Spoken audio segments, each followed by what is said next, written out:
नमस्कार। आप देख रहे हैं स्कैरी ऑडियो। ये कहानी है गांव का भूतिया घर। ये कहानी हमारे गांव की उस घर की जिसे लोग भूतिया घर कहते हैं। लोग कहते हैं कि वहाँ रात होते ही अजीब आवाजें आती। कभी दरवाजे खुद ब खुद खुलते, कभी कोई दिखाई देती, लेकिन सामने नहीं। रवि और उसकी दोस्त सीमा दोनों के हमेशा से डर और रोमांच पसंद था।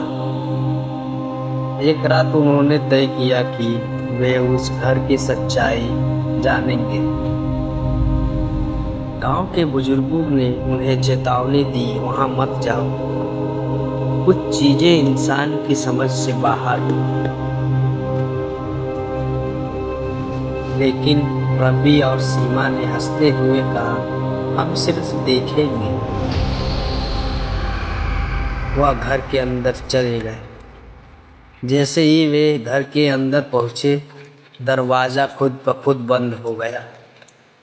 कमरे में अजीब ठंडी हवा चलने लगी। रवि ने कहा, ये हवा रात की नहीं लगती।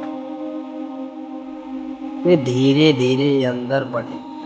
दीवारों पर पुराने पेंट, धब्बे, फटे पर्दे और जमीन पर बिखरी हुई किताबें। अचानक छत से कुछ गिरा।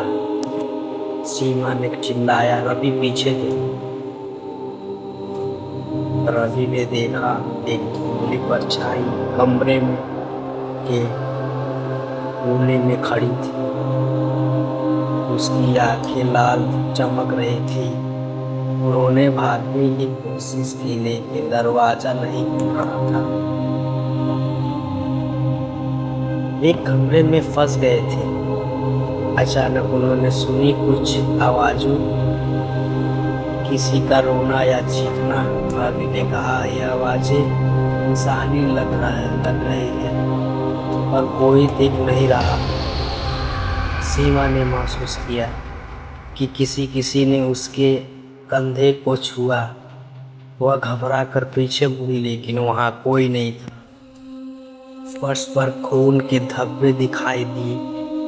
रवि ने धीरे से कहा, हमें बाहर निकलना होगा, लेकिन घर के अंदर की परछाइयां उन्हें रोक रही थी, जैसे कोई अदृश्य शक्ति हर कदम का पीछा कर रही है। रवि और सीमा ने देखा कि घर के पीछे एक पुराना डायरी पड़ा था। उसे खोलते ही पता चला कि यह घर पहले एक परिवार का था, लेकिन एक दिन अचानक गायब हो गए। गांव वाले कहते हैं कि उन्होंने आत्महत्या नहीं की, बल्कि कोई अजीब शक्ति उन्हें खा गई। जैसे ही वे डायरी पढ़ रहे थे, कमरे में अचानक सब कुछ हिलने लगा। दरवाजे बंद हो गए और दीवारों से खटखट की आवाजें आने लगी। रवि ने कहा, सीमा, हमें भागना होगा। सीमा ने देखा कि परछाइयां उनके चारों ओर मंडरा रही थी। वे चीखने लगे। ऊपर वाले कमरे में भागे। वहां उन्हें एक पुराना आईना मिला। आईने में उन्होंने देखा, अपने ही चेहरे नहीं थे, बल्कि मृतकों की चेहरों की परछाइयां। रवि और सीमा ने हिम्मत जुटाई और अंतिम कोशिश में दरवाजे की तरफ दौड़े। जैसे ही उन्होंने दरवाजा खोला, वे बाहर फर्श पर गिर पड़े।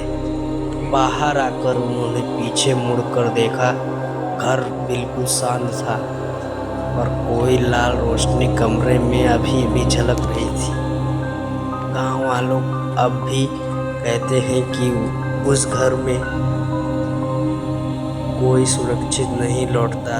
रवि और सीमा अब कभी भी रात में गांव में अकेले नहीं जाते। तो अगली बार अगर आप कभी सुनसान और टूटा फूटा घर देखने 10 बार सोचें और कभी अकेले कदम मत रखें, क्योंकि वहाँ कुछ है जो इंसानी समझ से परे है।